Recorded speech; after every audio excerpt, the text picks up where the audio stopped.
Are you in a band with a new album coming out?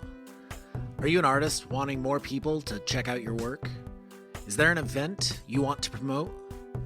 Do you own or run a company that sells a cool product or service? In Defense of Ska gets over 10,000 unique downloads each month. If you're interested in advertising on the podcast, we offer very reasonable rates and can help with the production of the ad. The ads are dynamic, meaning they will be placed on every episode for a given period of time. If you're interested, direct message us or email us at indefenseofska@gmail.com.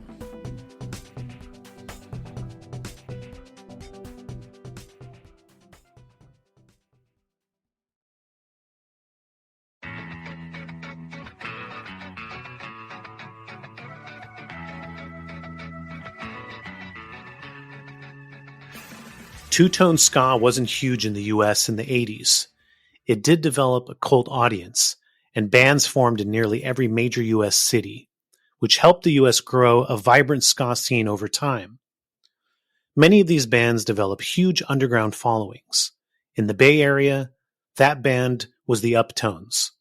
They formed in 1981, and while still teenagers, they packed clubs, got their songs on the radio, and inspired a couple of young kids that would go on to form Operation Ivy and later Rancid. Today we tell the Uptones story with two of its members, guitarist Eric Dinh and keyboardist Paul Jackson. We also talk about both of their collaborations with Rancid in the 90s. So sit back and listen to some important ska history. You ever see the Uptones before? I don't think so. I have. I was at the reunion show. Damn. Yeah. I didn't know who they were at the time. And also, it was at a time when ska was at kind of a low. Yeah. Interesting timing for them to decide to make a resurgence. They were so huge. What was the show like? Was it packed? It was, but it was weird energy because it was at iMusicast, which was very a young audience. And then, so there were already young people there because it was just iMusicast. And then there were all these older people who were there because they were excited that the Uptones were doing their first reunion show. But the good thing is it was ska. So everybody had a good time. So before we talk about the Uptones, I want to talk a little bit about Rancid, because not only was the Uptones an influence on Rancid and before them Operation Ivy, but you both have worked with them on songs I think people know. So, Paul, I want to start with you because you played keyboards on possibly their best-known song and one of the best-known ska songs of the 90s. Yeah. That's Time Bomb. Pretty wild experience. I bet. So, okay. You knew them already because they'd been around, and you guys had played with their old band, Basic Radio, right? Yeah, I remember that. I knew Tim from backpacking in the mountains when we were really young. So I knew him from before that. And then Eric had been working with him, writing songs for the records before that, Out Come the Wolves. And, it made sense for, I think I might've been the first person that they, got a new person to be on their recordings. I'm not sure about that, but it made good sense that I would play organ on their record. So it's just kind of a casual thing, like, hey, Paul, come over. We're recording a record. We need an organ. Yeah, well, like I said, Eric had been working with Tim on writing, and we were working with an engineer that they were then working with.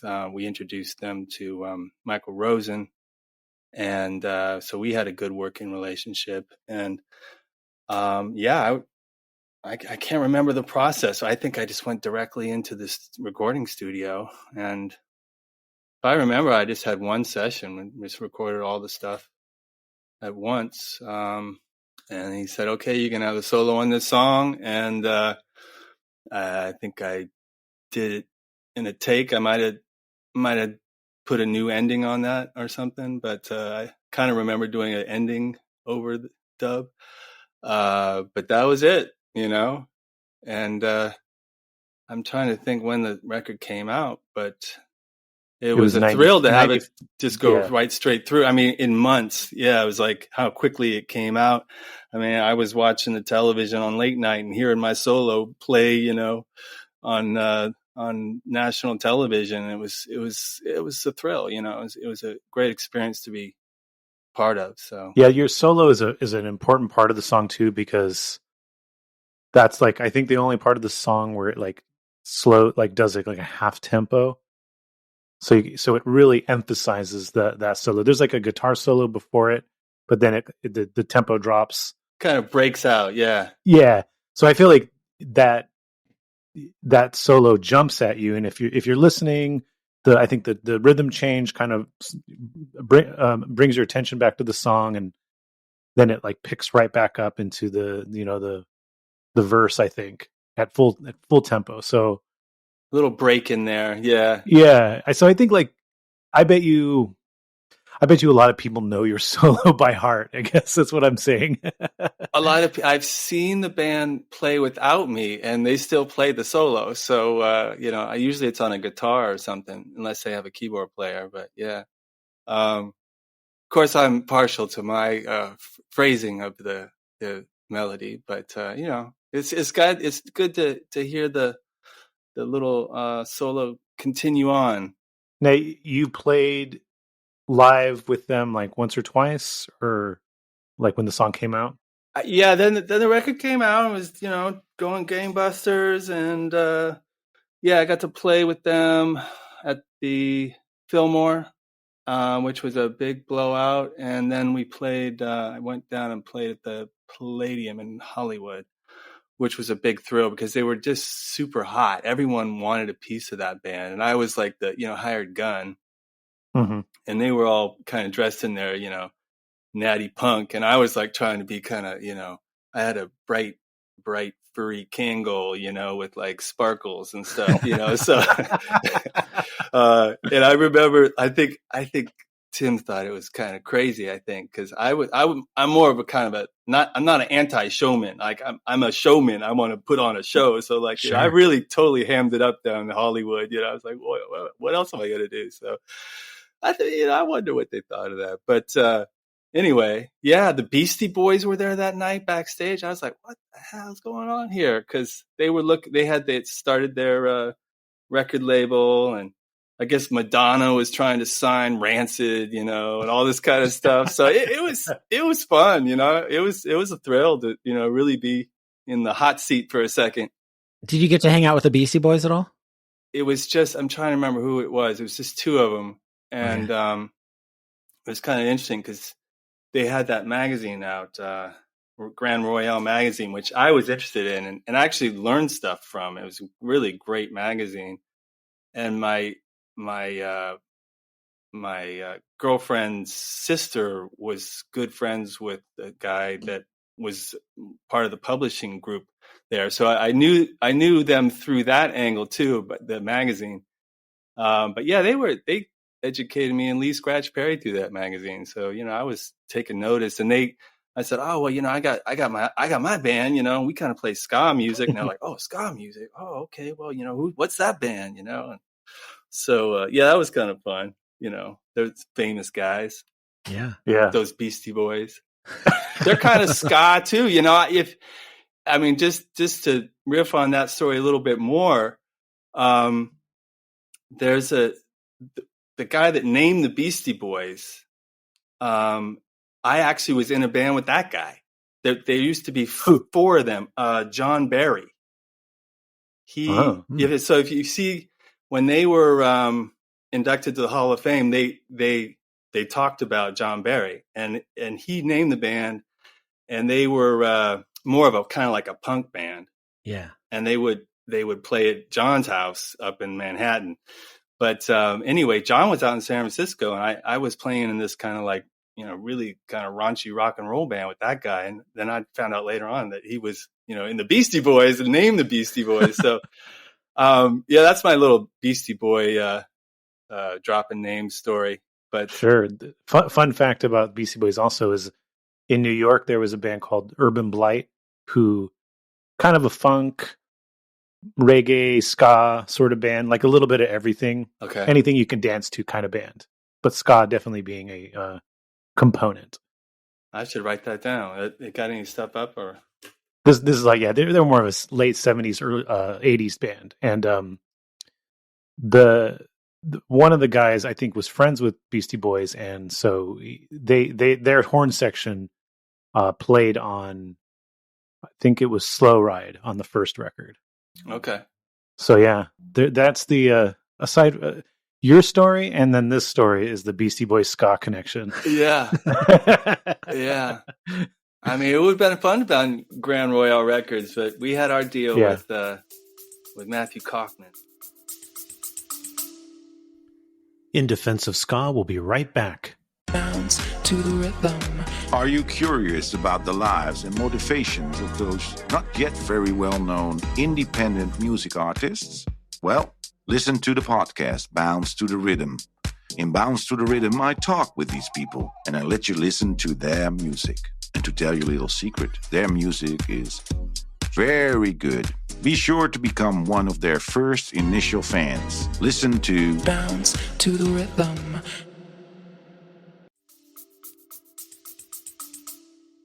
So Eric, you co-wrote a few songs with Tim Armstrong, and he also covered an Uptones song. So it started with him covering "Get Out of My Way," right? Yeah, that was the first I heard of Rancid. Actually, they hadn't even named their band yet. Tim came over and knocked on my door and said, I want to cover "Get Out of My Way" in my new punk rock band. And I guess he said, is that okay? I'm like, of course it's okay. So then I invited him in and we sat down and I wrote out the lyrics because I still had them memorized. We hadn't done that. I mean, this was like in 1994, I guess. No, maybe earlier. I think it was earlier. Yeah. When did Rancid's first album come out? I want to say it was like 93. I could be wrong. Oh, yeah. Okay. So this would have been like 92 or possibly even 91. I don't know. But yeah. And then from that, we sort of reconnected because I knew those guys from the Op Ivy days. And before that, from their Basic Radio days. We ended up kind of sort of from him covering "Get Out of My Way." Once it came out, I was like sort of in shock. I'm like, wow, you not only did it, but you did it at the end of this album, which totally rocks, and all of a sudden Rancid's coming on strong, It's also like, I mean, for people who have not heard, so the Uptones' version is a straight up ska song. Rancid's version is like a punk, like a heavy punk song. So it's a totally different version. Yes, they did a total punk version of it, and even the drum thing at the beginning, instead of playing it like the ska single stroke roll, they kind of do this like wild old military roll and then just crash into it. It's a really cool interpretation, and I appreciated the fact that they just went somewhere completely else with it. It surprised me. I didn't know what they were going to do. I was not there for that. Once he left with that lyric sheet, I didn't think much more about it until like, he dropped the CD by like months later. Here it is. And so did you already have a friendship with him at the point when he came over and knocked on your door, or was he just coming out of the blue? Oh yeah, we were friends. We hadn't seen each other in quite some time. And so I was delighted that he reached out, and that sort of led to, the and I mean, I might be getting some of the chronology wrong, but we sat down and started writing some tunes together, and a few of them ended up on subsequent Rancid records, just the second and then the third one. It was we had this kind of little window of time there when we we're collaborating pretty actively. To my knowledge, the ones that were released were 11th Hour and Out of My Mind. Is that correct? Yeah, and there's one Out of My Mind, 11th Hour, and honestly, I'll have to look it up. There's one other, it's in the credits there somewhere. There's one other one. And then there was one where he actually quoted another line that wasn't from me, that was actually from Eric Rader, one of his lines from Out to Sea. He quotes in one of the songs on the second album. So I guess, yeah, I mean, it's just, Tim has always pretty much just pulled from whatever inspires him, and I guess we were on his radar there for a while. Did you ever play with Rancid? Like No. on stage with them? No. Okay. I watched Paul do it. What was that like? Oh, it was awesome. It was really fun. So did you go to the Fillmore show? Yeah, I was there. Okay. Yeah. All right. Well, and you have to understand, this is after the Uptones run was over, and we were doing this other band at that time. Paul and Ben and I were still playing together, but it wasn't anything like the Uptones. It was like a more of a singer-songwriter collaboration, smaller group, and we were totally into it, but it didn't have the kind of following or anything close to what the Uptones had. So, for me, like going out and seeing like Rancid playing the Fillmore, which is a place that the Uptones had, packed in our day. It was like they were like, carrying the torch, and there was Paul, right? So I was totally stoked to see that happen, and of course they played 11th Hour as well. I think that was in there. That's still in their live set, I think. Sometimes. How would you describe the process? Like, when you listen to, or when you recall 11th Hour and Out of My Mind, does it feel like, oh, that's a 50-50, songwrite, or is that mostly your song with Tim kind of putting his stamp on it? Well, every song is different, some of them I do remember the process pretty clearly, and some of them I don't. 11th Hour is mostly mine. I think that's fair to say, but it absolutely wouldn't have happened without Tim. First of all, he asked me to do it, and then we went back and forth. They were recording at Fantasy, and I think part of the reason why he actually named the song 11th Hour, that's his title.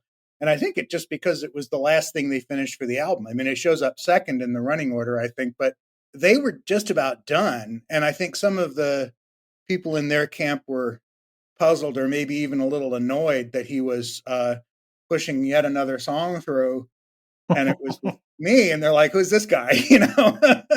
Like, I don't know. There might be just the way I remember it, but went down to Fantasy Studios, which is just in West Berkeley, not far from where we lived, and sat down with him in one of the little lounge rooms and showed him what I was thinking, and then once I heard his voice on it, because he sings so differently than me, I was singing it kind of like melodically, the way I sing, hey little sister, do you know what time it was when you finally seen all your broken dreams come crashing back? So more like a ska melody kind of thing. Mm-hmm. And then of course he turns it into Tim. Hey little sister, do you know what time it was? And once I heard him do that, it blew my mind. I was like, okay. And I wrote the rest of the song based on that, and so it was a really exciting moment.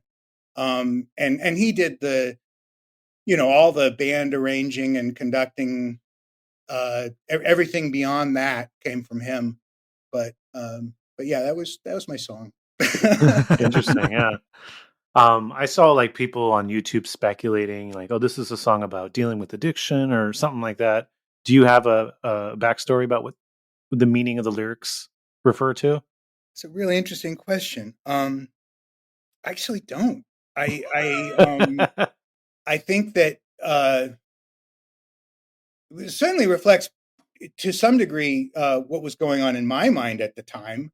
Because again, I mean, and I can look back on this with a lot of affection and humor because I've landed on my feet now. But when you've been in a band that was really popular, that almost made it really big and didn't, mm-hmm. and then you're kind of like slugging it out and trying to figure out what the hell to do. And I didn't have a college degree and all of these things. I kind of am in that song. when you finally seen all your broken dreams come crashing down your door, Yeah. And Tim understood that. I mean, this thing is, we both had that in our hearts. Mm-hmm. And, his ship was rising, right? But he had been down too. Like he even had a band called Downfall after Up Ivy, and went through his stuff about it. So I was kind of channeling, his experience and my experience, and just sort of what I was seeing all around me. There was a lot of disillusionment and disappointment, and yet in sort of our hearts was this desire to make things better. And that's where the chorus turns out, do you know where the power lies? It starts and ends with you. You do something about it. Get on up. Yeah. And so, I mean, there wasn't, another band in the world at that time, I think, or ever, that could have delivered that message the way that Rancid did. For sure, yeah. Well, let's talk about that band, the band of yours that predated Rancid, the Uptones.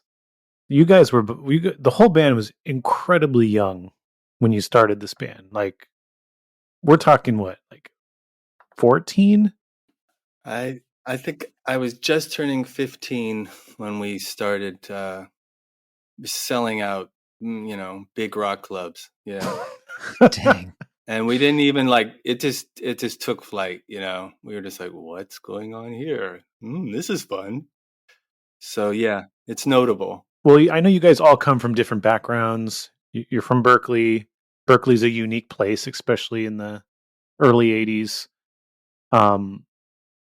Some of you have like a music background, right? Like Eric, I think you're one of them. Like you had studied music since you were like a little kid.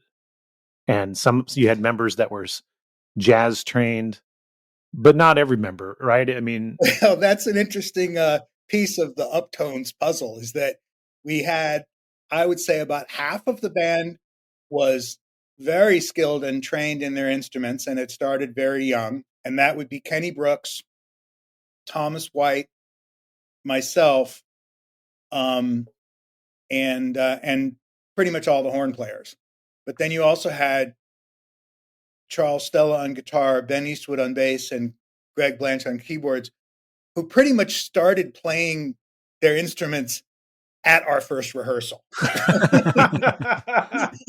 Oh man, I might be exaggerating a little bit, but that was the kind of contrast. And yet we were all committed to the same thing. We had all fallen in love with ska music, and we all kind of had these common interests that overlapped about a lot of other kinds of music. But the one overlapping point that we were unanimous about was ska.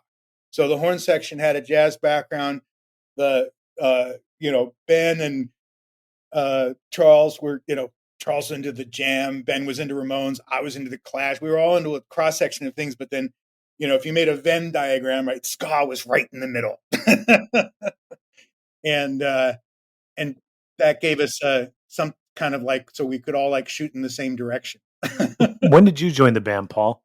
It's interesting. I was in the church that I grew up in with the other two horn players. I played trumpet in the band, and the singer Eric Rader. So I knew those guys since I was just a baby, actually. So, and I was a year younger than Kenny and Michael. But I saw Michael at Berkeley High, and said, "Oh, we're going to go over and see the English Beat at the Cinema Club."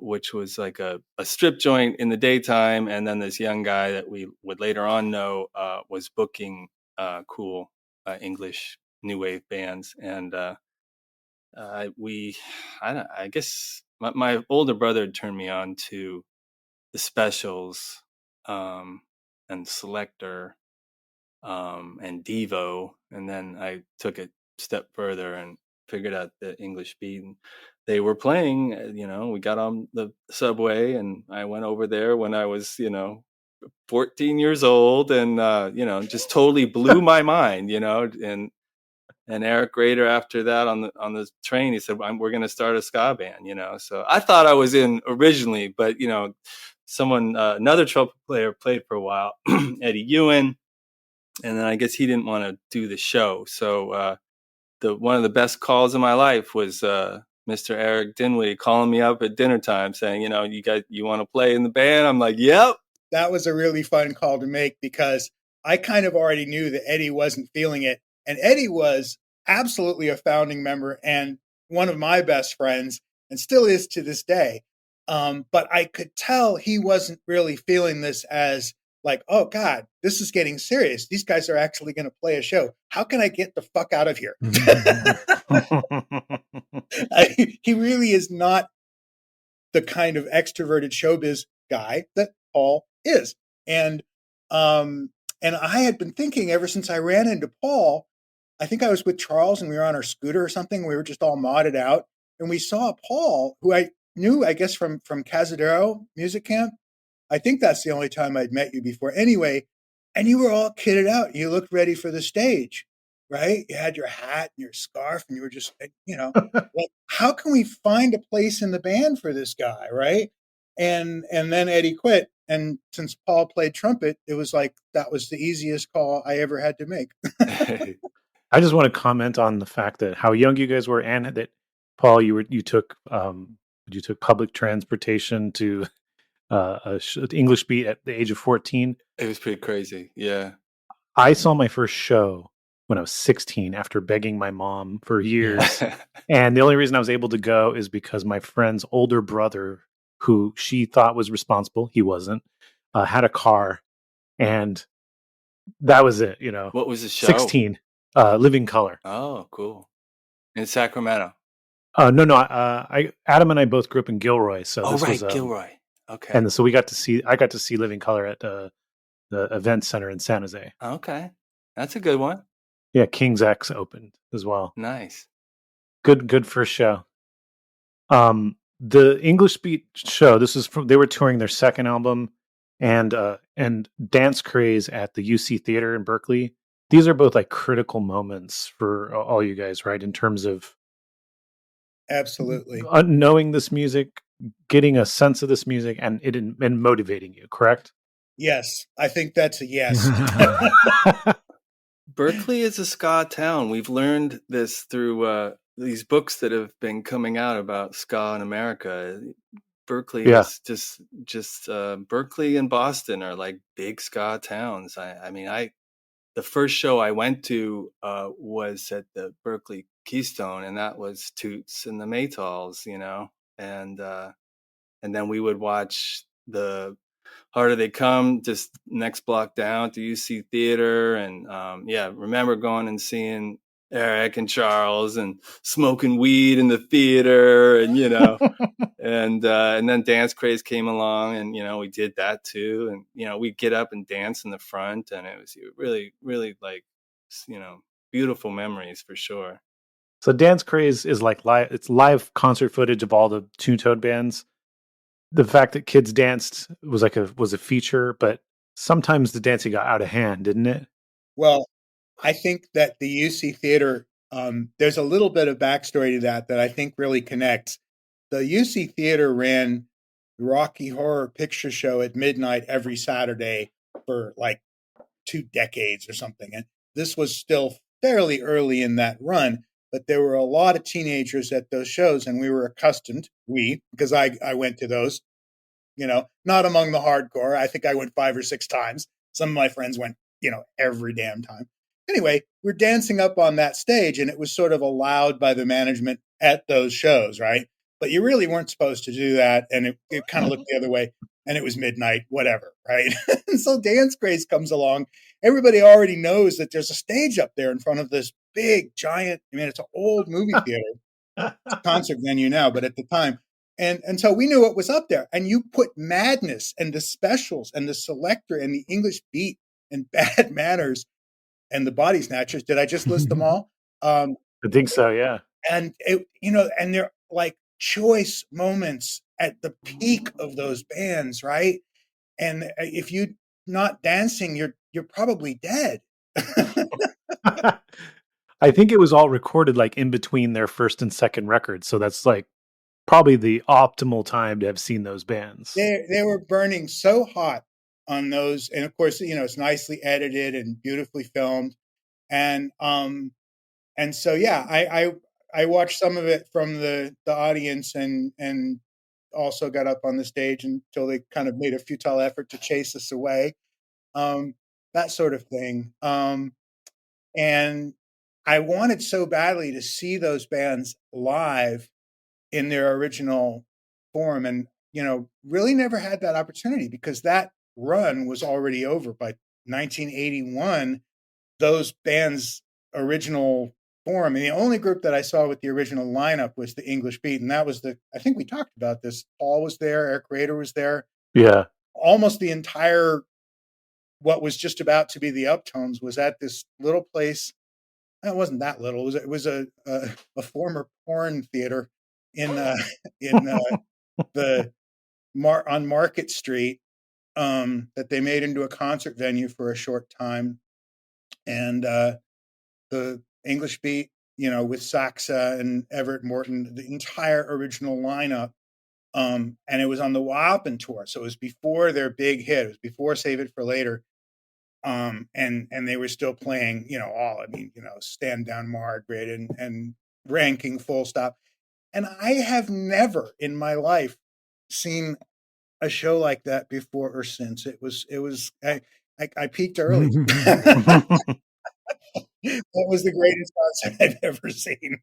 English Beat lasted a little longer than the other bands, with the exception of Madness, but Madness moved into a different direction pretty quick. So Yeah. English Beat stayed more into this realm a little longer than the other bands. So for a while. And then, of course, they once they became more successful and had a couple pop hits, then the group blew apart. And Dave and Roger tried to do this general public. Hey, I think did it for a while. It didn't last, and it's kind of ironic because the other guys, the rhythm section, went and found another singer, and whether they intended to or not, they were the ones that got the really big hit. Fine Young Cannibals, I can't remember the name of the band, but the singer came from like a lesser known ska band from the UK. Roland Gift. Yeah, but I can't remember the name of the band. It starts with an A. Oh. But he came from a ska band too. Oh, that he was in. Oh, I don't know. I don't know. To look that up, but yeah, I don't know.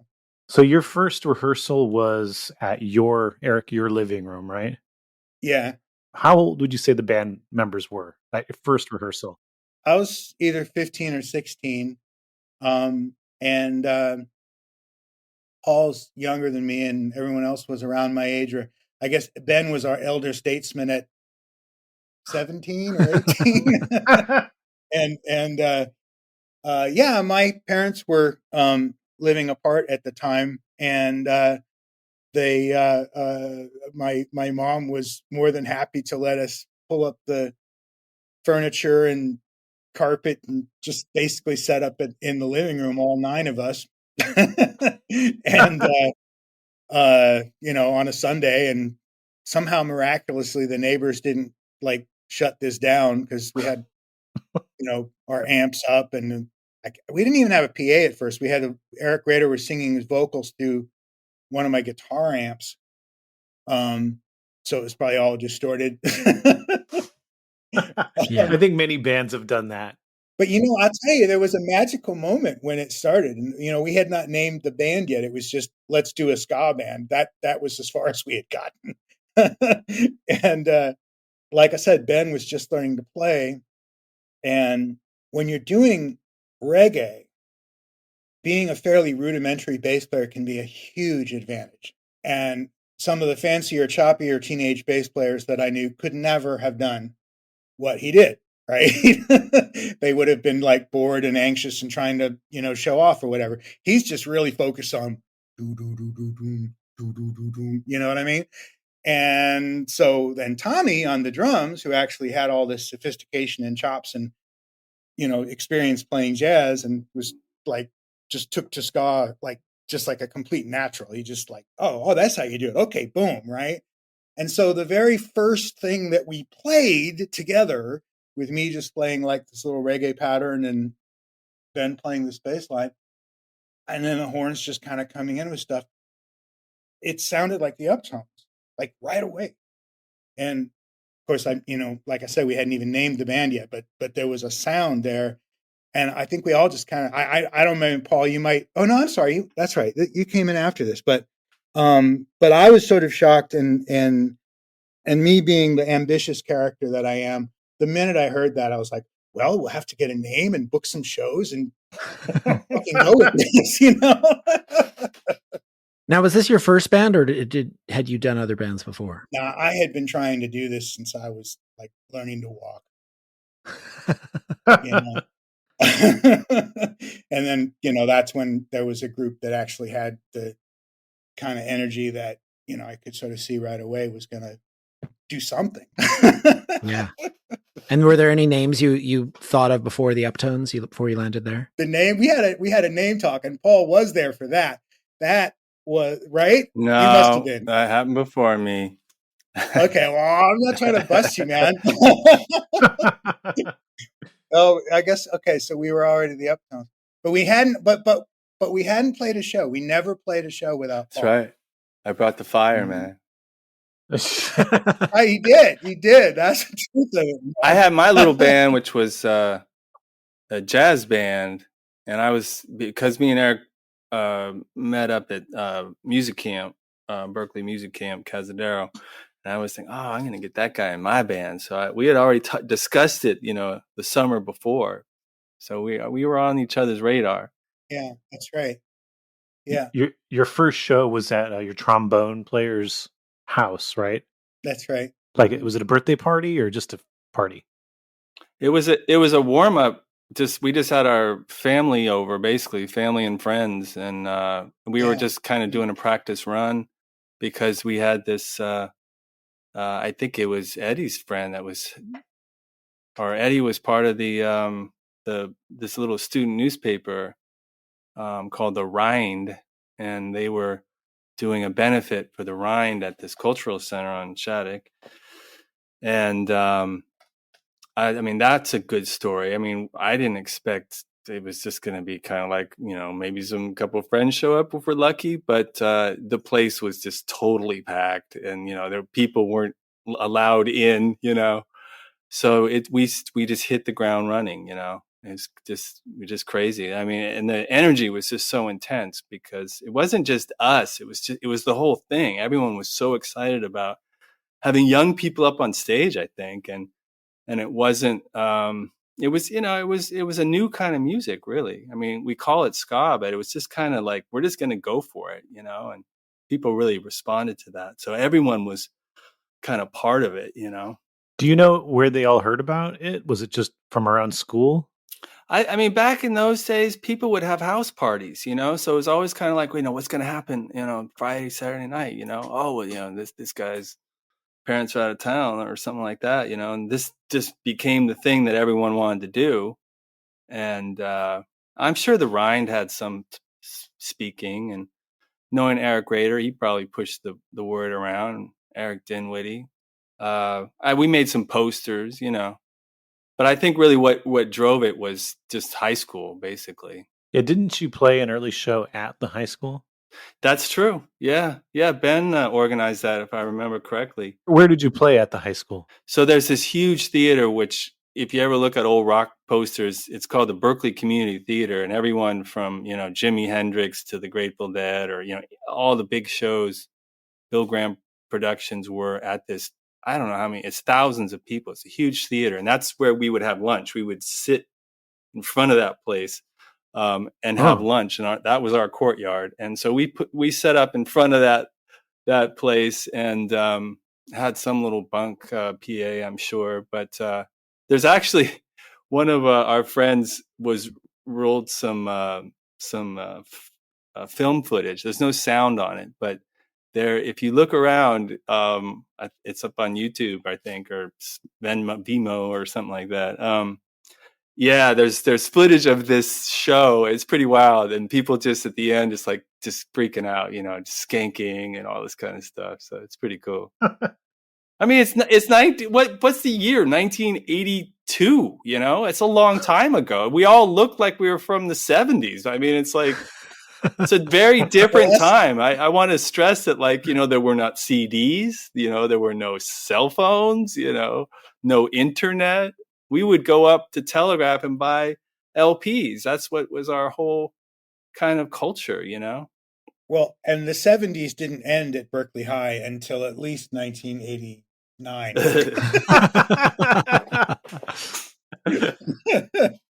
But yeah, it was word of mouth. And I think that Berkeley, the chronology is we played in Mike's backyard. Then we played on the steps of the community theater, the one that Ben organized. And that was kind of that was your second show. Okay. Yeah, that I think was the thing that sort of kicked the word of mouth into gear, was that, I think it was the last day of school. And as the bell rings and the classes are letting out and people are all coming out onto the courtyard, we start playing, right? And this was not in itself unprecedented. Other bands had done this. We had seen other bands do this, and we asked and got permission and they set up and did it. But in this particular case, it just kind of caught fire, because by the end of that, I was I couldn't believe what I was watching. Right? There's people like dancing all the way up the stairs on the other side of the courtyard and actually on the roof of the next building, Oh, wow. So, I mean, it was like, oh, well, this is working. And, it was very exciting. Yes, it was very exciting. Hard to pass up. Yeah. Yeah. I mean, most of those kids probably didn't know what it was you guys were doing, but the sound of ska is definitely, it's inviting. And I think if you want to dance, and if you're that age, you probably do. It's perfect. Yeah. Mm-hmm. It's interesting how ska's evolved. I mean, it means so many different things to different people. I think it's as much of a general term now as rock and roll or jazz. Totally. Yeah. I think that's kind of one of the beautiful things about it. Mm-hmm. Yeah. It's almost become to mean do it yourself, I think. Yeah. Mm-hmm. I mean, with rock and roll in a way, like a lot of the subgenres are different genres. Like, I mean, punk and metal are essentially subgenres of rock and roll. So I think ska is similar. The ska core, or the traditional ska, there's subgenres of ska. Well, I always like to point out, if you want to talk about roots music, the baby boomers are going to say, oh, it's, blues into rock and roll. But I would argue like ska has got a place at the table, because, rap kind of comes out of that, if you really want to pull it out. So yeah, and I've been listening to, I always go back to ska, but I've been listening to the Prince Buster stuff, and what just incredible recordings. I mean, that's what ska is to me. And I don't think we ever pulled off that sound. We might have tried, and had our own kind of sound, but, some of those beats are just straight kind of roots, old, like just straight rock and roll. Like it's just like a slightly different take on it, but it's not that different, really. Yeah. Well, they were so influenced by American music too. So, I mean, it's kind of like there's like a circle in a way of influence. Mm-hmm. Absolutely. And I think what you sort of touched on there, Paul, about what we may have tried to do and ended up sounding like something else, I think that's what musicians do. I mean, unless you're really trying to make a carbon copy of something, which in my opinion is kind of a boring thing to do. If you learn something and then you play it, and then whatever it is that's in your hands and in your background and in your culture, and what you had for breakfast, it comes out differently than the thing that you're emulating.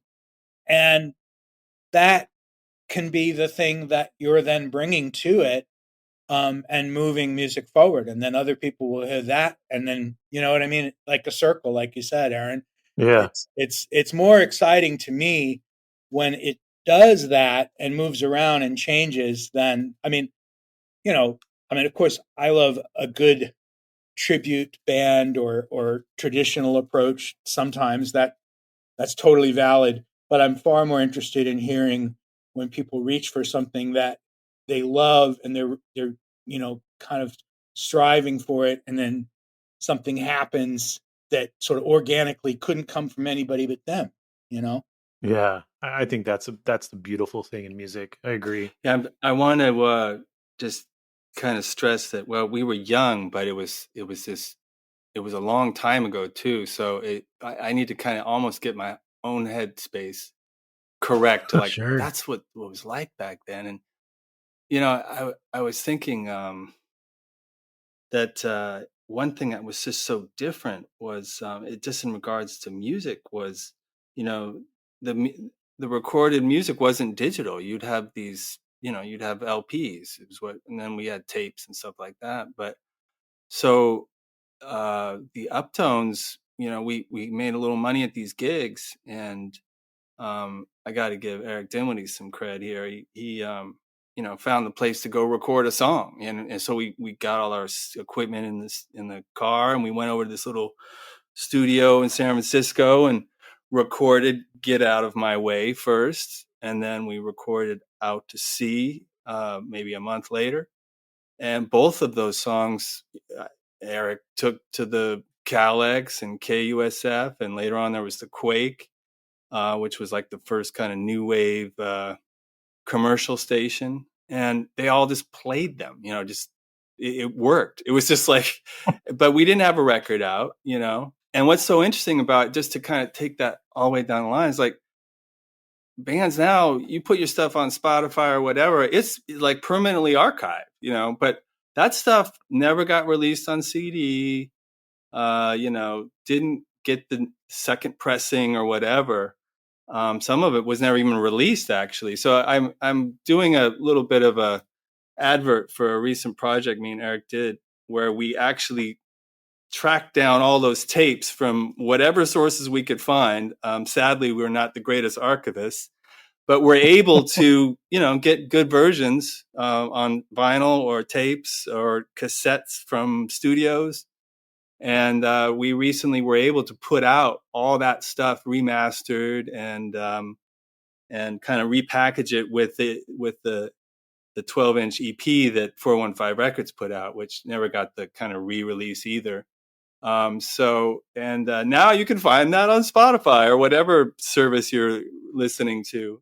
You can even find it on CD, which is really quite amusing.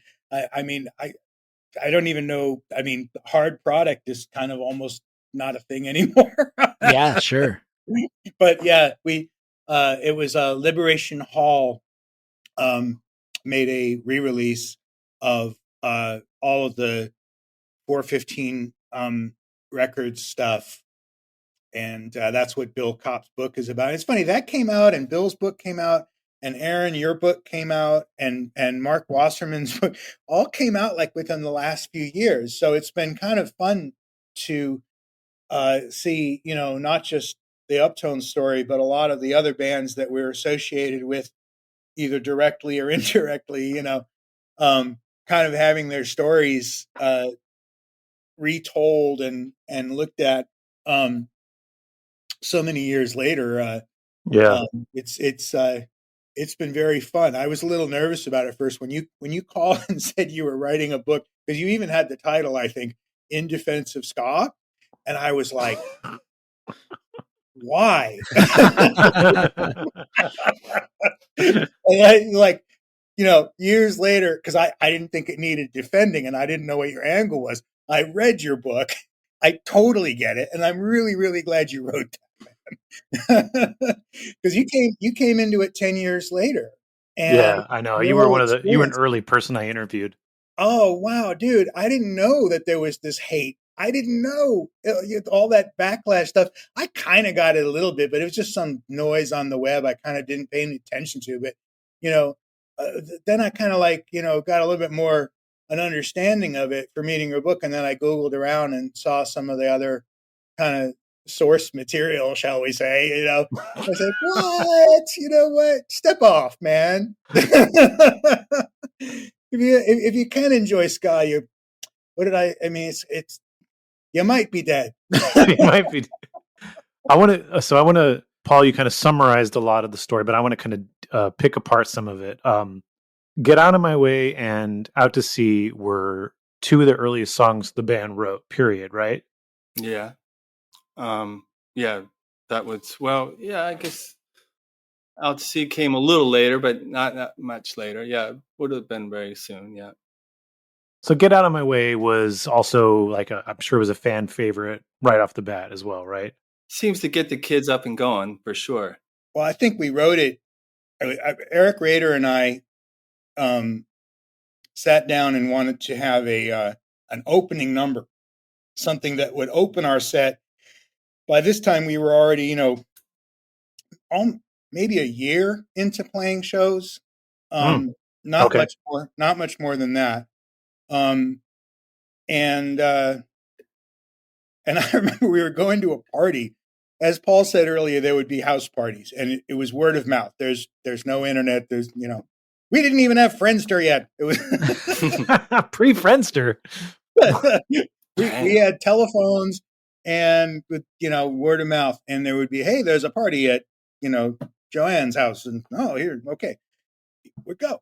And so I was walking down to this party with some of the Uptones, and we had a show at the Berkeley Square coming up that weekend, and I was irritated because I didn't feel we had a really blowout opening number. So my inspiration for Get Out of My Way for that original horn line, the ba da ba da da da da da, was just to wake the house up at the beginning of the set. And then I ran that by Eric Rader, and he comes with, I don't want to hurt you or cause any trouble, but get out of my way. And it was on. So, I mean, this was the first song you recorded. I'm assuming that was because, it went over well. Yeah, we knew that was the thing to record when we had the budget for one song. One song. I love that. Yeah. So Paul kind of told the story, but let's slow it down a little bit. You finish recording the song, get it mixed, and then you immediately go to the radio station, right? We drove across the Bay Bridge. We recorded in San Francisco, went back to Berkeley. Cliff Citrano, who was our sound guy at our live shows and a good friend of the band, was an intern at Calix. He was our age, so he knew who to just walk in, and he said, we're going to have them cart it up. I'm like, cart it up? What's cart? So they had these little tape carts that they would, they walked on in and had them cart it up. And that night they played it on the radio. And about 2 weeks later, it was halfway up their chart. And then a month later, it was actually the top of their chart. And the thing was, by this time, we're thinking, oh, cool, we'll get signed. This is how bands get record deals, right? And it just never happened. There was no way that we could interface with the record businesses and the existing structures of rock and roll showbiz management. I mean, it's not that we didn't try. We had all sorts of interesting connections, met a lot of interesting people, but there wasn't anybody who really understood the animal that we were. And by the time we were actually, getting those kinds of connections and maybe had a chance at doing a run like that, the initial spark of the initial lineup of the band was already over. At least that's my take on it. I don't know if everybody in the band would see it the same way. It's not that it didn't, yield a lot of interesting results after that. In some ways, we were lucky that we stayed independent because it allowed us to continue to explore freely, which is just kind of in our nature to do. And, forgive me for rambling, but I think that's one of the reasons why the industry was not too keen on us, because we basically were going to do whatever the hell we wanted. And in showbiz, I think there's some spaces for that, but usually you're expected to kind of find your lane and stay in it, Yeah, definitely. Find your audience, create a brand. Right. And given the absolutely explosive, creative temperament of 9 young guys from Berkeley, I mean, it was we couldn't stay on the page for a day. And in retrospect, I'm glad. There was times in my life when I've been frustrated and I wish that were different. But now looking back on it, I'm kind of glad that that's the way that we were. And I also accept that we couldn't have been any other way. Out to Sea, I think. So that was the second song that you recorded and got on the radio. I think that might be my favorite song of you guys from the Uptones early era. It's got some interest. Yeah, it's an anti-war song. Can you talk about that a little bit? Yeah, sure, absolutely. You know, we were all still students at Berkeley High, and Ronald Reagan was president, and they had just recently started up compulsory registration for the draft. Not a draft like they had during Vietnam, that, you know, people burning their draft cards and all of that. The thing that ultimately lowered the voting age to 18, I think, was because it was so unfair to be able to draft someone to fight for their country and they couldn't vote yet. Anyway, here we are in the early 80s, and there was a certain political, social detail to that, and that is that if you were going to apply for public assistance for higher education, and I forget the exact term for it, but you had to show proof that you had registered for the draft, or you couldn't get approved, for like a certain type of student loan. And for whatever reason, this really pissed Eric Rader off. and I was right there with him. I wish he was here to talk about it right now. I don't. He might offer some details. I don't. All I know is that he was definitely going to college, and this mattered to him really personally. So apart from the fact that we were just anti-war in general, that gave it an additional class element, and that kind of was the starting point for the lyrics. But at the same time, Paul Jackson and I were fooling around with writing music, and so Paul and I have this groove thing going on. Yeah, I think that was yours, and then I kind of made the turnaround. Well, then we had a really great brainstorming session on that. I remember because you had just bought your DX7 and my little 4-track. Yeah, and we started to fool around with that, and it was like in this kind of mid-tempo ska. And I remember thinking that it kind of felt like I was thinking Madness. It felt like that. It felt kind of goofy. Well, it ended up not being a goofy song. I mean, it bouncy all right, but like lyrically kind of heavy, And so we had that going on while Eric was, working on. I worked with Eric on the lyrics and with Paul on the music. I was sort of like the midwife of that song. I was like, come on, let's bring it.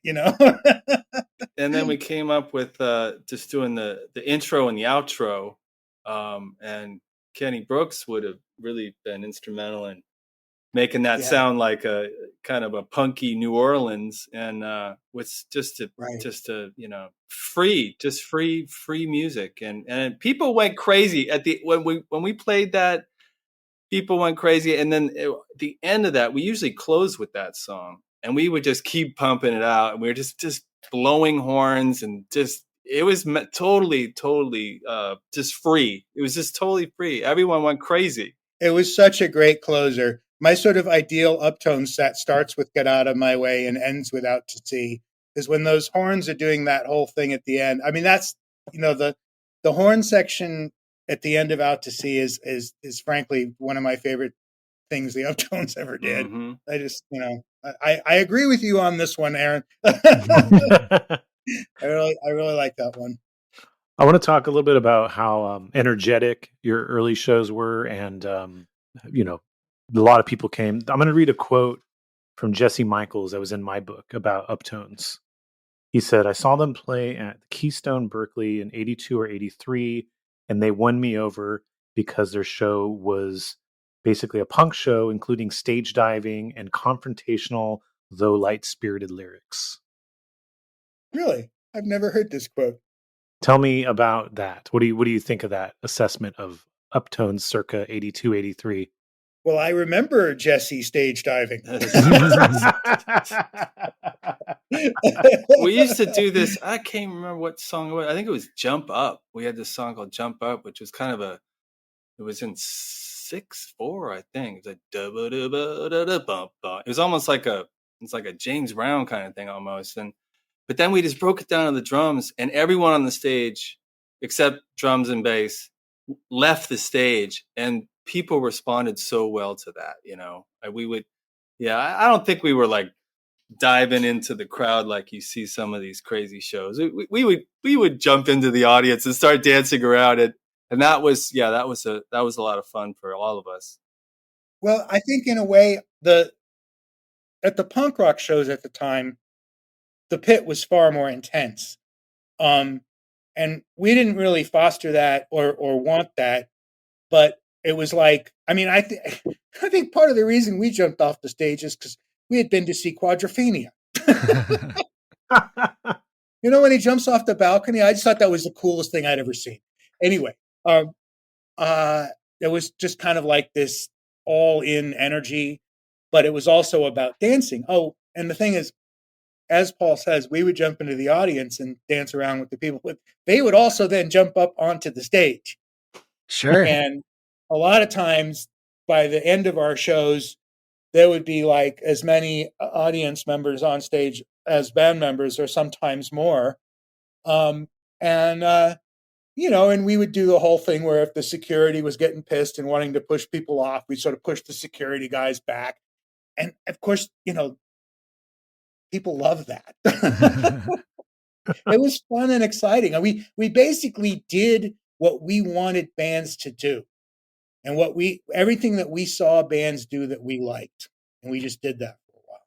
I just want to talk a little bit about, we've been kind of talking about 82, 83, 84 maybe was your peak in terms of draw, would you say, where you guys were really starting to get to open for bands, and you also like Madness, Oingo Boingo, English Beat, Go-Go's, Billy Idol, maybe like 84, 85, right? And then that kind of kept going all the way to about 87. But you also had bands like Fishbone and Untouchables, Red Hot Chili Peppers come up and open for you, right? Well, what I would say about that is that the whole live music scene in the Bay Area was quite different then. A big part of it was audiences that drove it. I mean, we did what we did, and people responded to it, and just came out in such numbers that, we were sort of delighted and astonished by it, honestly. The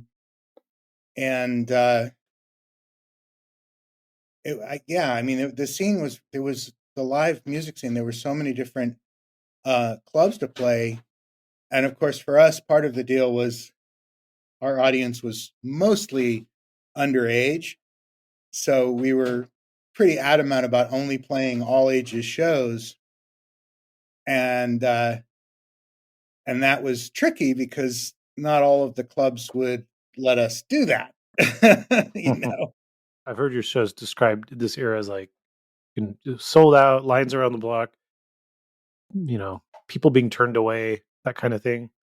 Yeah, that was happening like a lot for the the first like 5 years of the band, basically. There were some shows where people didn't show up too. Yeah. But so we did the On the Steps at Berkeley High, and then we did next show was that La Peña show, which was a blowout. And then I think the next one was this place called Barrington Hall, where we played with Millions of Dead Cops. Mm-hmm. And that was like just, I don't know, a couple people there, not too many people if I remember.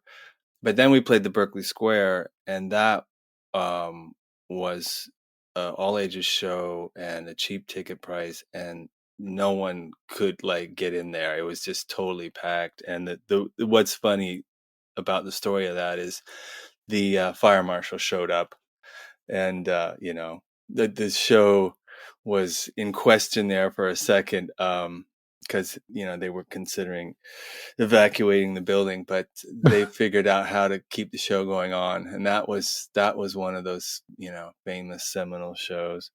But we played Keystone up the street, and then we played the other Keystones. One was in Palo Alto, and one was in San Francisco, and then we were playing Wolfgang's quite a bit too. And The second time you played Berkeley Square, you were opening for R.E.M. on their first tour. Yeah, that's true. And everyone showed up for you guys, and everyone left for them. Yeah, that is the terrible truth of it. Nobody knew who they were yet, but of course we were utterly fascinated because we met them during sound check, and they were the sweetest gentlemen. And we loved their sound check, and we were all nerding out with them about guitars because Peter Buck's into Rickenbackers, and we had Rickenbackers, and so we became like kind of instant friends. And then after our show, our set was done, the house just kind of cleared out, and we got to watch R.E.M. Right. I mean, they had just released Chronic Town, and it was just us and our close friends in the Berkeley Square, and they brought it. I mean, it was such a great set, and then of course, the next time they came back, they played the Keystone, and they packed the place, and they were off and running. So Fishbone, you guys played with Fishbone a lot. They came to your rehearsal once and just kind of sat and listened to you. That's the truth. Yeah. We hung out with them socially a number of times back then, and that was just awesome because we were mutual fans, and I mean, how could we not be? I mean, I just love those guys, and I don't know exactly how that came about, but they ended up at our rehearsal studio over on Ashby Avenue, in South Berkeley. By that time, we had our own rehearsal studio. I mean, in the early, couple of years, we were just like rehearsing at our various parents' house for as long as they would put up with that. And then, once we were kind of a bit more established, for lack of a better word, we had our own place that we rented, and Fishbone came by there. We shared it with that space with Translator for a little while. A lot of different bands came through, and it just became sort of a place to hang, and sometimes our rehearsals sort of turned into little soirees, shall we say. What was favorite show in terms of like one of these bigger names that you opened for in the mid 80s? we were able to play a show with UB40 down in LA at the Greek Theater, and I thought a lot of things came together at that time. It was a huge audience, and they had their big hit with Red Red Wine, and we were hoping to do more work with them, and we ended up working with their engineer in the studio later on, and I don't know, somehow that one resonates with me. And also opening, I think we really did well opening for Madness that night. Somehow everything kind of sang well. I'll just chime in and say that Madness show was one of my fondest memories, honestly, because they didn't really announce us before we were, on the bill, because Madness had already sold it out. They didn't really need help, but we already were on the radio and totally in the scene that was, connected with Madness. And I think there were some rumors about that we were on the bill, but they didn't announce us. It was kind of a surprise. And so the curtain went up and we started to get out of my way, and the place just went to pieces. It was so fun. So you KUSA is your first actual released album. It's in like 85 on 415. But right after that, you mentioned UB40's producer, Ray Pablo Falconer, I think. Is that his name? Uh-huh. Ray Pablo Falconer. Yeah. Falconer. Came out, I think it's Falconer. Anyway, he came out and spent a couple weeks with us in the studio in Berkeley, and we were making an album with him, and it never got finished. There were some things at the end of that it was kind of the beginning of the end of that whole part of the band, and our lead singer Eric Rader quit shortly thereafter. So this would have been your debut full length had this come together. Yeah. Right. We were trying to make a full length album, and it was more like the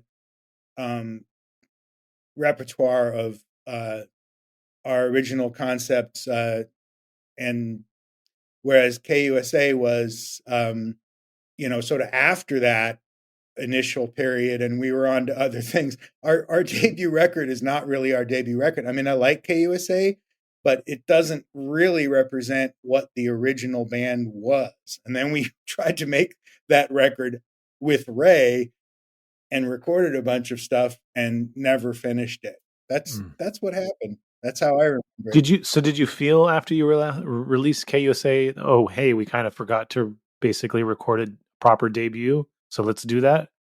I think at the time we were moving fast and not looking back. And I think for me personally, I kind of had that in the back of my mind, but there was just no way to stop the train. It was Ray's concept. I mean, It was Ray's concept. Yeah, Ray was like, let's. He had us play everything the best we could, and he's like, right, let's play those old ones. Let's get back with that old stuff. And I think he was thrilled because they were probably a funky ska band at some point too, and then they got slick and pop or whatever. I mean, I'm just kind of hypothesizing here, but I think he liked the energy that came from our old stuff, so he tried to make a go of that. That's an interesting point, because UB40, when they started, were heavy dub and much more political, and had this kind of rich, echo soaked British dub sound, and then they had that giant hit with Red Red Wine, and they off and running as a famous pop band, which is right when we met them.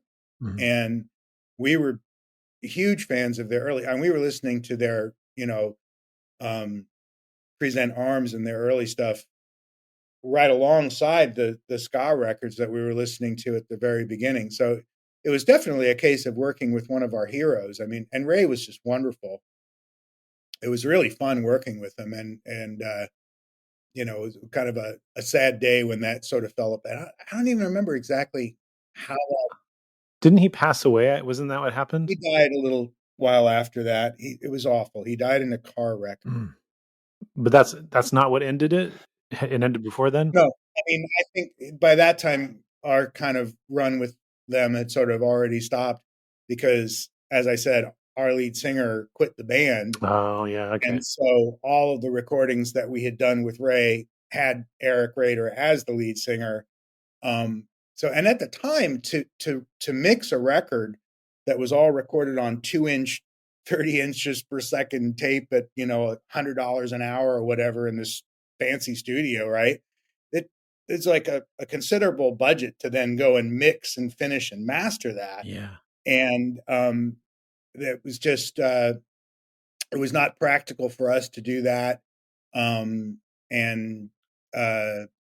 we just didn't have the will to do it. We weren't going to mix a record with the singer that wasn't there anymore. So, yeah. We fantasize about it, but I still have those tapes sitting around. Yeah. It'd probably be a lot less expensive to mix it and master it now.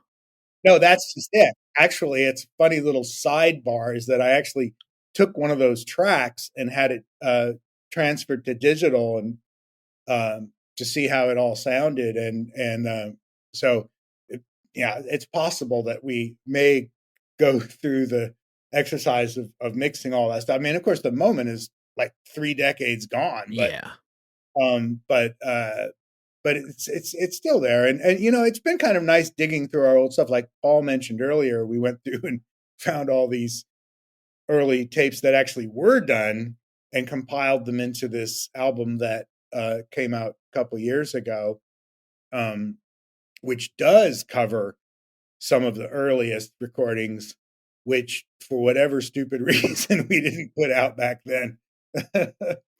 I mean, I want to speak to just the kind of tone of the band at that time. I mean, it should be said, Eric Rader was a serious leader in the band, and was a big reason why the band got together, and was a very serious performer. And we kind of were his band, even though the band had its own kind of energy. Eric Rader was like a superstar. He was a very dramatic guy, very literary guy, a great singer, a great performer. I mean, he was people were really attracted to him as a performer. So it was a big blow for him to like just kind of say no more. But in retrospect, it'd be difficult for him to kind of support what was happening at that time, because he had his own very strong vision of what he wanted to do as an artist, and we were just everything was game in that group.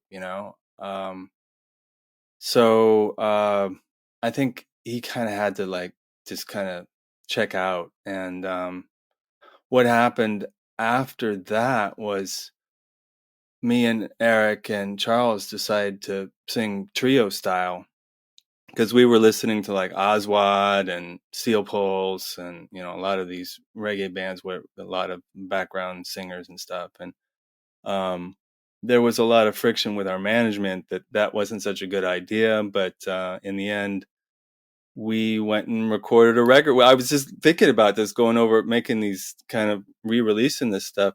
I mean, we put out another release a year later with the three of us singing, and it got played on the radio and actually did very well. Eric's Burning Sky. Yeah, that's the Outback EP, right? The Outback EP. Yeah. Yeah. So, I mean, the band couldn't be stopped, even with our, very, very charismatic powerhouse lead singer. We kept going, and then it had this whole new life to it, which was really interesting too. We kind of went more into playing reggae, really. And, we've been playing with UB40, but we got to play with Oswald and Steel Pulse. And, so we got to play with not only all our like new wave ska heroes, we got to play with, some heavy reggae bands too, and hold our own, I mean, as best we could. People seemed to dig it. And, so yeah, it was a whole new, chapter of the Uptones. Then we got kind of back together with our old drummer, invited all the old crew.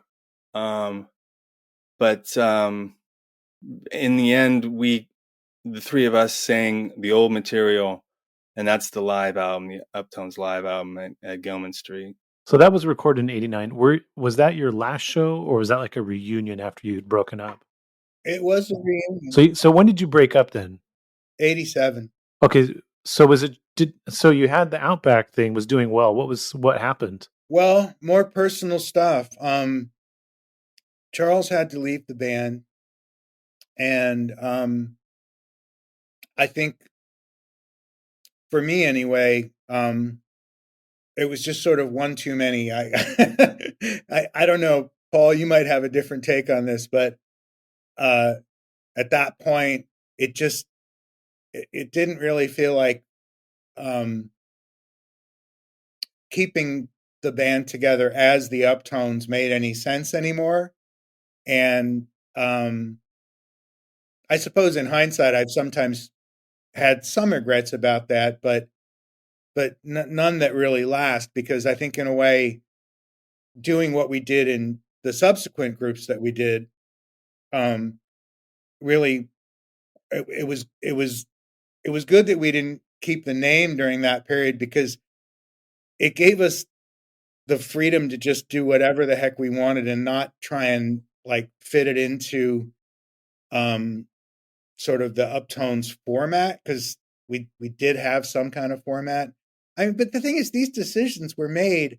One thing about the Uptones that I realized is we made big decisions very spontaneously over and over again. Yeah.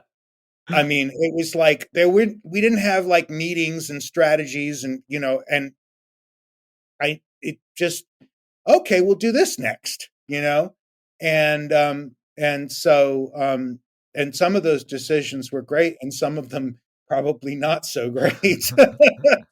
We were still pretty young. Yeah. Yeah, we were. I mean, by the time the Uptones stopped, 87, I was what, 21? Yeah. So Eric, a few years earlier, when the band was really getting going, you dropped out of high school to pursue the band, and Yeah. didn't you like waltz into Bill Graham Presents office and just say like, "Hey, you need to start booking my band"? I actually waltzed. He's very good at waltzing, actually. I mean, in that situation, you're gonna have to. Eric had a knack for this. He gets embarrassed when I give him props, but he marches the tapes into the radio studios. He goes into the booking offices and it's like, we're going to be the biggest band, next week. You I have to only did book that us. once. I Yeah. told Yeah, Paul you did Ratt, it though. You did it though. I told Paul Ratt, who was booking me on Broadway at the time, one of the punk rock venues in San Francisco, because I couldn't seem to get his attention. I said, "You need to book my band because it's going to be the biggest thing in the Bay Area, and you don't want to miss this." I love the best part about these stories is that you're not even 18 when you're doing these Yeah, these that's places. right. You're just like an actual kid going Yes. into radio stations. Yes. And the thing is, I wasn't even sure if that was true. I just figured I'd say it. Yeah. So what happened? The Gilman show. What prompted that reunion? It was 2 shows in '89. It was 2 nights in August of '89, and by that time, Charles had a band called A Mad Affair, and Paul and Ben and I had a band called Hobo, and we got asked to play a reunion gig at Gilman by the Gilman promoter at the time. I can't even remember his name now. It's off. Yeah, But that is. my reaction was, I don't think it's possible, but I like the idea. So I kind of reached out to the band, and, I wanted to get as close to the original band as possible.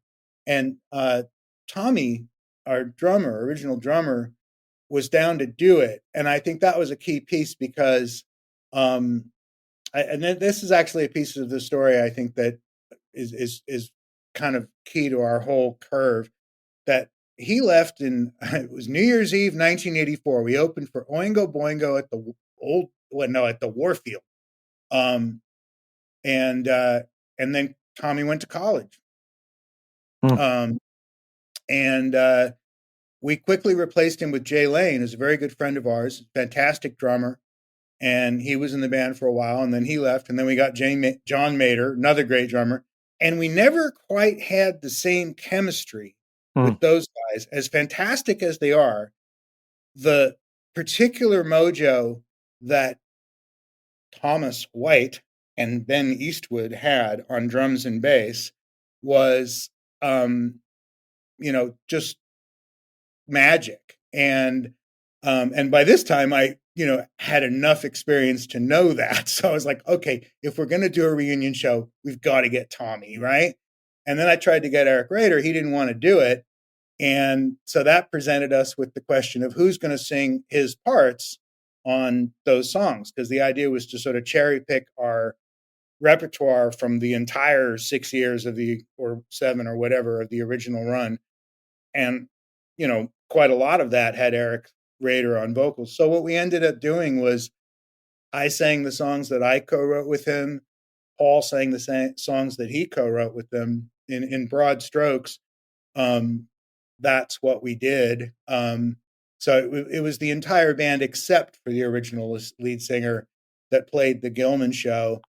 And that recording, 5 years later came out, thanks to Matthew King Kaufman of Berkeley Records, who I gave him the tape, just like I just wanted him to hear it one day because he was producing the Hobo album at the time, and I said, "Hey man, you got to hear this," because we found the tape of the Gilman show and it was a good recording, and he said, "I have to make a live album out of this." I was like, "Really? You can master that up and make it. You say, hell yes, I've got to do it. Can I? I said, okay, and that album actually is the closest representation. Well, it was at the time of the original band that ever came out. And it's kind of a shame that Eric didn't do it because I can't sing Get Out of My Way the way that Eric Rader can. I did okay. I'm glad that I did it. I don't regret doing it, but he sang that shit so much better than me. So your second, you listed off your different drummers. Your second drummer, Jay Lane. Could you tell people what band Jay went to after you guys? Well, he's been in Primus, but he left us to go join the Freaky Executives. Oh, the Freaky Executives. Famous in the Bay Area at the time. And then he was in Primus, and then he's been in a lot of different popular groups. He's had a long association with some of the Grateful Dead offshoot groups. Well, and then John Mader, you brought him up. Was one of your drummers. Yeah, we were his kind of first big gig, I guess. Aaron, do you know what John Mader's current gig is? I do not. He plays drums for Hamilton. Right. John's had a huge career. I mean, this is kind of he's all over the place. Yeah. An interesting footnote. Like, so many of the cats that were in the Uptones have just, I could talk for an hour about all of the things they've done. It's wonderful. I mean, we were a nice little launch pad for a lot of different artists. I was going to bring up before the live show, there was the Earth Day up at the Greek. I think the Earth Day was after. Actually. Was that after? Okay, you're good to know. Yeah, that was kind of. I mean, in realms of ska, that was. And this was the same guy that did the promoting. It's kind of sad that we can't remember his name. Oh, this. Yeah. And so that was who played. Well, Bad Manners was on it, and us, and it was an International Beat. Yeah, International Beat. My at the time, what was the Gangster Fund from Detroit? Yeah. We ended up marrying sisters, and so that was kind of interesting. The saxophone player. That's your brother-in-law? Yeah. No way. Well, my ex-brother-in-law. Yeah, right. Chris Minnick on saxophone. Yeah. So that was a big deal for ska. He really put his neck out for ska and wanted us to play, and that helped our story move along very nicely. At the Gilman show, that Tim Armstrong introduced you guys. Yeah. So Op Ivy is going right at this point, or yeah, that was. I think Op Ivy was still going strong. They had such a short run, but I think '89 they were still at it. That was my idea. I said, Tim, man, this is your house, man. You got to introduce us. And he he was real reluctant. He's like, well, what do you mean? What? Who am I? I'm like, dude, this is your house. You got to help us. So that's him. I made him do it. I'm like, get up there, man. Yeah, I think that was the right move. Those were the detail that Eric didn't put in there was in his kind of mode of doing business. He said, well, we'll do the gig if you bring a drive up mobile recording truck. So that's exactly what happened. Right. That was part of the negotiation. And I, just didn't see the point of going through it was quite a lot of work to get everybody together and rehearse and get it up to speed, because we weren't going to do it if we weren't going to do it right, And so at that time, Hobo had a rehearsal studio that was just 2 blocks away from Gilman, right?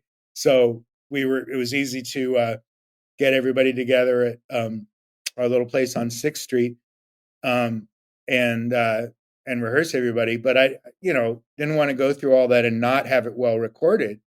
So they agreed, and they brought in, a multi-track mobile recording truck. And here's an interesting little footnote. As long as we're dropping names, the guy that really saved that recording was Dave Bryson, famous in The Counting Crows.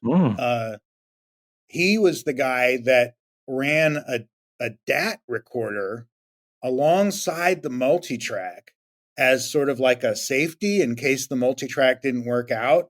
Turns out the multi-track didn't work out, and we used Dave Bryson's DAT and mastered that. That's the thing that Matthew Kaufman made the album out of. So it was kind of like it almost didn't happen.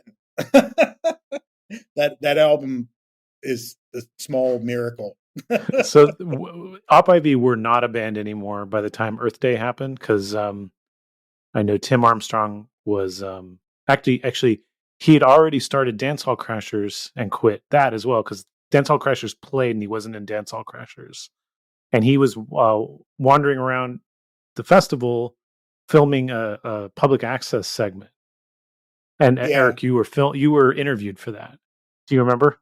Yeah, he interviewed me and some other individuals that were there, just sort of hanging backstage and stuff. Yeah. Have you watched it, or you just remember it from? Oh, I've seen it. It's on YouTube and stuff. I just remember there's a part where you go, what do you say? Something like, we get back together, we get back together, we get back together, we get back together and play ska anytime we want. That's about right. I mean, the thing is, and it's funny, Aaron, because many years later, all the way out to, I think, 2018, when you did a piece about the Uptones in the East Bay Express, and you interviewed me for that. And at the end of that, I'm quoted as saying something like that, every time we play might be the last time. And it turned out that was the last time.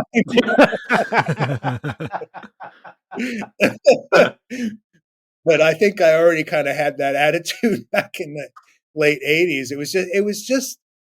wasn't like there was kind of a lack of organization and business structure in the Uptones. And even though we tried to kind of impose some of that on ourselves, and other people tried to as well, it just never took. It was anarchy. The band was, all these very, very, strong-minded, creative people who had a different idea of what they wanted to do just every morning, And so we had a lot of happy accidents, and we had some train wrecks. Yeah, so you record the Gilman in '89, and then Berkeley Records releases it in '95. Great time to release a record for ska. Here's a band. Here's a band that predates the ska boom, and we're releasing it in the middle of this kind of increased interest in ska. But you guys don't get back together during that time. You guys get back together in 2002, which is kind of after that boom is sort of receded a bit. Yep. And to be quite frank, I wasn't aware of it. I know. Neither was I. We had started to just bring a few ska beats back into our, kind of rock band. And then I guess the feeling just felt like, well, maybe we want the full horn section and play some of the old songs. And Charles Stella was back in town, so that kind of kicked it into gear. And we met Jeannie Geiger on trombone, a brilliant musician, and got our saxophone player back in, Adam Beach, and I'm trying to think who was playing trumpet at that time. And it was a great run, actually. We did some great shows. And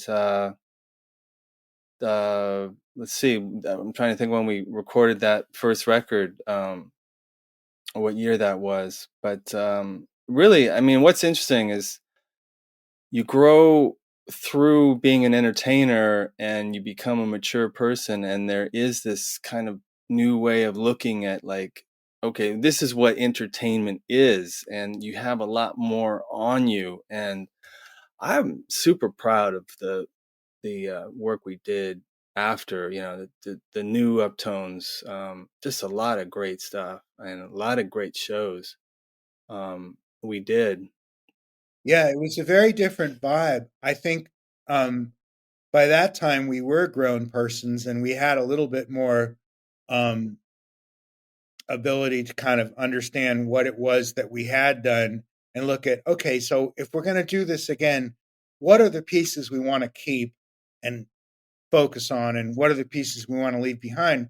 And we did a pretty fine job of that for that run, and ended up making the Skankin' Fools Unite album, also with Matthew Kaufman producing and Michael Rosen engineering. Those guys, they have a big role in that whole period, and even before, and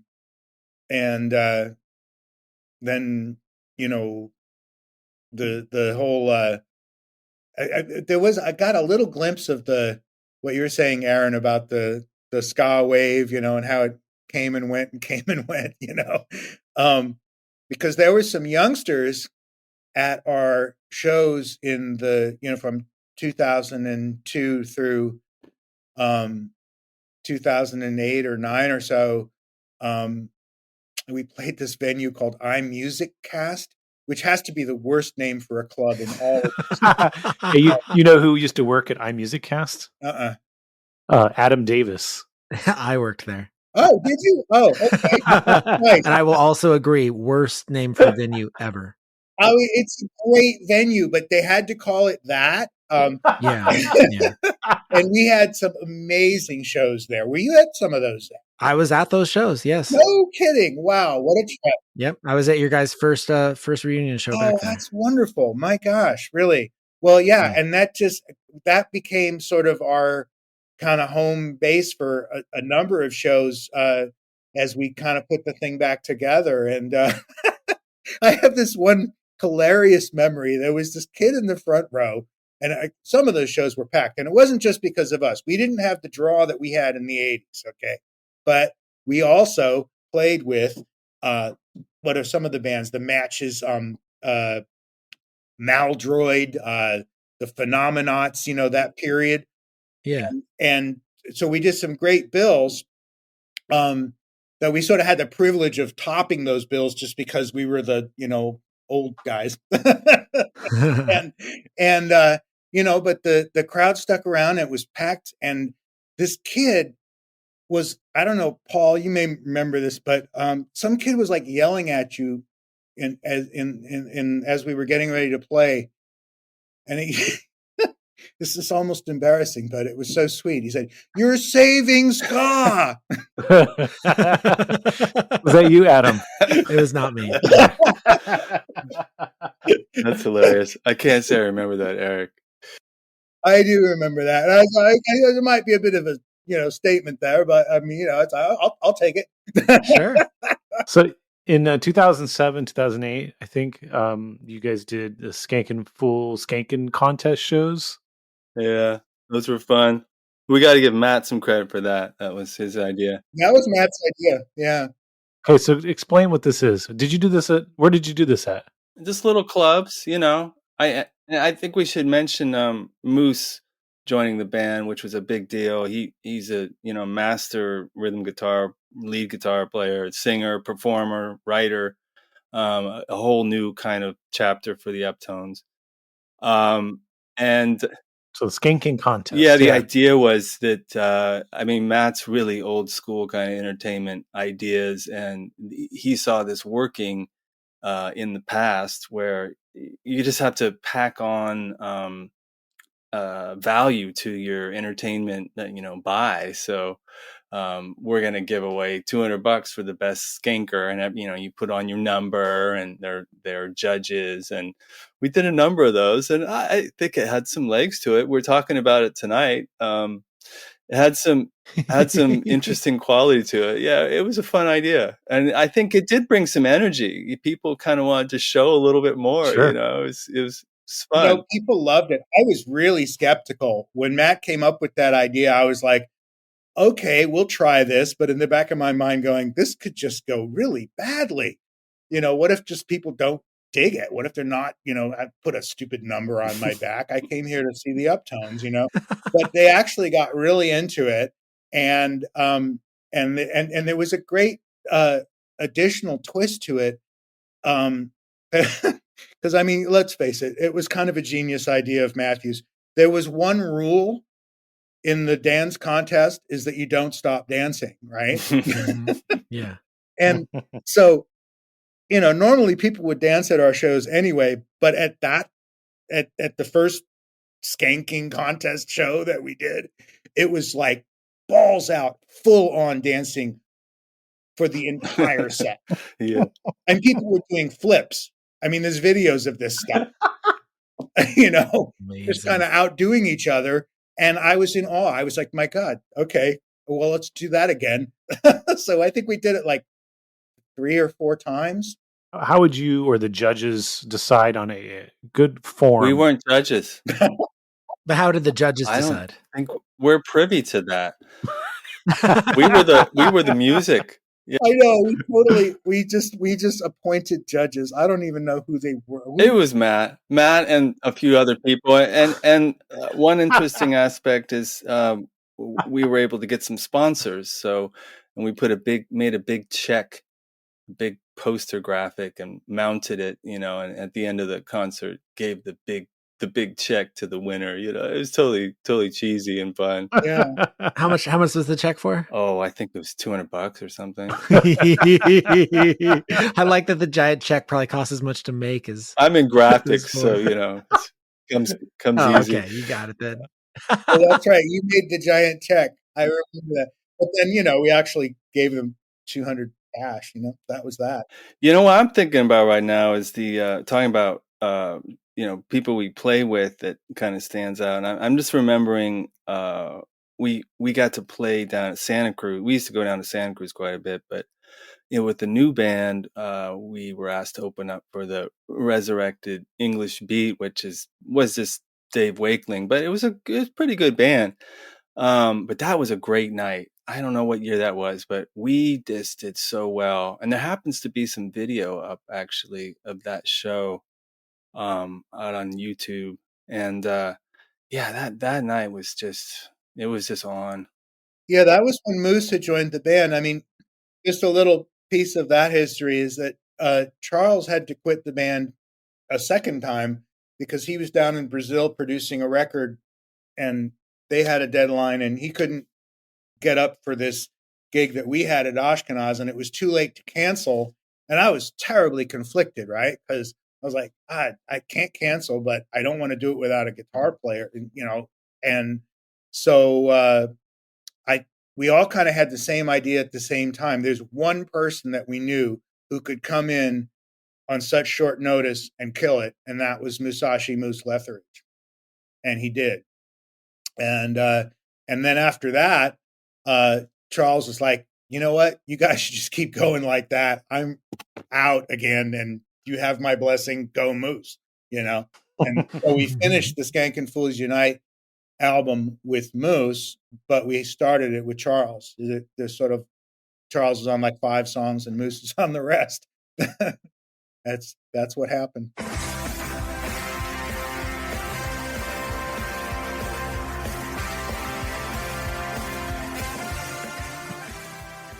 Thank you so much for listening to In Defense of Ska. If you've enjoyed this episode, please like and subscribe to the podcast wherever you normally stream or download episodes. If you haven't already, grab a copy of my book, In Defense of Ska, available at clashbooks.com. You can follow us on Twitter, Instagram, Facebook, and TikTok. It's at In Defense of Ska. And please consider joining our Patreon at patreon.com/indefenseofska. You will get monthly bonus episodes, extended interviews and commentary per episode, and access to the In Defense of Ska Discord. In Defense of Ska would not be possible without the great team that tirelessly works on it every week. So you should go check out their other projects as well. Co-host Adam Davis has an amazing band called Omnigon. Give them a follow on Instagram and Twitter. It's simply at Omnigon.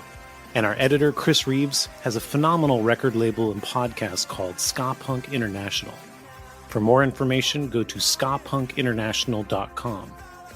And if you've ever enjoyed one of the highly specific In Defense of Ska memes floating around the interwebs, it was likely the work of The Bands I Like Only Charge $18.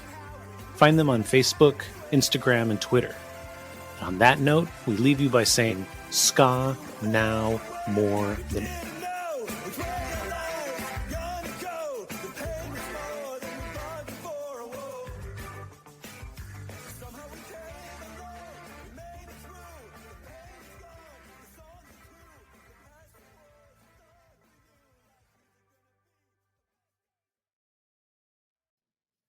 So Uptones has a long, interesting history. A lot of it isn't really documented. I mean, this episode, my book, Mark Wasserman's book, but there's, it's just the tip of the iceberg. I mean, during the behind the curtain, we talked about some of their former members who went on to much bigger things. People you probably wouldn't expect. One of them is Jay Lane, who played in Primus before their infamous Herb. What was the nickname for Herb, the ginseng drummer? I can't remember. I can't remember. I just remember This is just a post roll. We're loose here. One of the other drummers for Uptowns for a brief period of time was John Mader, who if you know who he is, cool. If not, look him up. We talk about what he is doing now in the behind the curtain. And all you need is $5. Just throw $5 on the computer. And listen, I'll post a picture of myself with John Mader in the Discord when I got to meet him. And if you want to see that, $5. $5. Just scan $5 on your computer. Yeah. Done. Next week, we have Franz Nicolay from the Hold Steady and World Inferno Friendship Society. Be there. Tell a friend. Like and subscribe. Leave a review. All that stuff. He likes ska.